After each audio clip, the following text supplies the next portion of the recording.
नमस्कार, स्वागत आपका। मैं हूं आपके साथ मनोरा सक्सेना। मध्य पूर्व की स्थिति इन दिनों बेहद नाजुक और अनिश्चित बनी हुई है।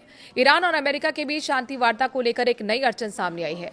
ईरान ने दूसरे दौर की बातचीत से पहले एक सख्त शर्त रख दी है। उन्होंने साफ कहा है कि पाकिस्तान में होने वाली बैठक में तब तक कोई प्रतिनिधिमंडल नहीं भेजेंगे जब तक अमेरिका अपनी नौसैनिक नाकेबंदी पूरी तरह से हटा नहीं देता। ये शर्त ईरान की सरकारी समाचार एजेंसी तस्नीम से जारी की गई है। एजेंसी के मुताबिक जब तक अमेरिका के जंगी जहाज ईरान के बंदरगाहों के आसपास तैनात हैं और हॉर्मुज जलडमरू मध्य पर नाकेबंदी जारी है, तब तक ईरान पाकिस्तान नहीं जाएगा। ईरान का कहना है कि पहले नाकेबंदी हटाओ और फिर बातचीत की मेज पर बैठेंगे। इससे पहले 11 और 12 अप्रैल 2026 को इस्लामाबाद में पहली दौर की बातचीत हुई थी। उसमें कोई ठोस समझौता नहीं हो पाया।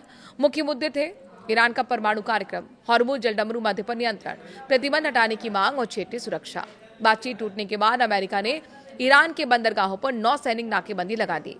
राष्ट्रपति डोनाल्ड ट्रंप ने कहा कि जब तक ईरान के साथ 100% पक्का समझौता नहीं हो जाता, तब तक ये नाकेबंदी जारी रहेगी। ट्रंप का दावा है कि इस नाकेबंदी की वजह से ईरान को रोजाना 4000 करोड़ का नुकसान हो रहा है।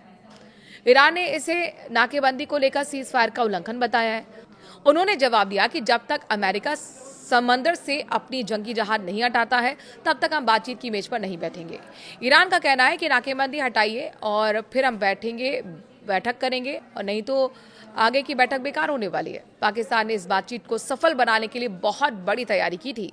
इस्लामाबाद को पूरी तरह से किले में बदल दिया गया था। सड़कें बंद कर दी गई थी, चेक पोस्ट लगाए गए थे, 5 सितारा होटल खाली करवा दिए गए थे, बस अड्डे भी बंद कर दिए गए थे।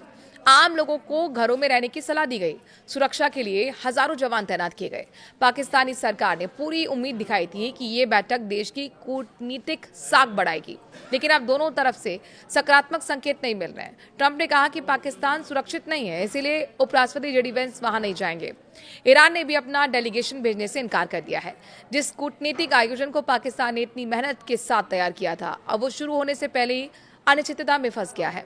यह अमेरिका और ईरान के बीच एक तरह के अहंकार की लड़ाई बन गई है, जिसमें पाकिस्तान का पूरा प्रशासन बेवजह परेशान हो रहा है। अब समझते हैं कि ये नाकेबंदी क्यों लगाई गई है। हॉर्मुज जलडमरू मध्य दुनिया का सबसे महत्वपूर्ण जलमार्ग है। यहाँ से वैश्विक तेल व्यापार का 20 से 30% हिस्सा गुजरता है। ईरान इस इलाके पर अपना नियंत्रण रखता है और कभी कभी जहाजों से टोल भी वसूलता है। अमेरिका चाहता है कि रास्ता पूरी तरह खुला रहे, बिना किसी टोल के और बिना किसी रोक टोक के। बातचीत में अमेरिका ने ईरान से मांग की कि वो अपना परमाणु समृद्धिकरण कार्यक्रम बंद कर दे, हाईली एनरिच्ड यूरेनियम सौंप दे और क्षेत्रीय सहयोगों जैसे हिजबुल्लाह, हमास और हुती विद्रोहियों को फंडिंग बंद करे। ईरान का कहना है कि उसका परमाणु कार्यक्रम शांतिपूर्ण उद्देश्य के लिए है और वो हथियार नहीं बना रहा। ईरान ने अपनी शर्तें रखी: स्थायी सीजफायर, प्रतिबंध हटाना और जमा संपत्ति वापस करना, हॉर्मुज पर अपना नियंत्रण बनाए रखना। पहली बैठक में ये मुद्दे सुलझ नहीं पाए और इसीलिए अमेरिका ने दबाव बनाने के लिए नाकेबंदी शुरू कर दी। ये पूरा मामला सिर्फ दो देशों की लड़ाई नहीं है, इसका असर पूरी दुनिया पर पड़ रहा है। तेल की कीमतें बढ़ रही हैं, शिपिंग कंपनियां चिंतित हैं और वैश्विक अर्थव्यवस्था पर दबाव भी बढ़ रहा है।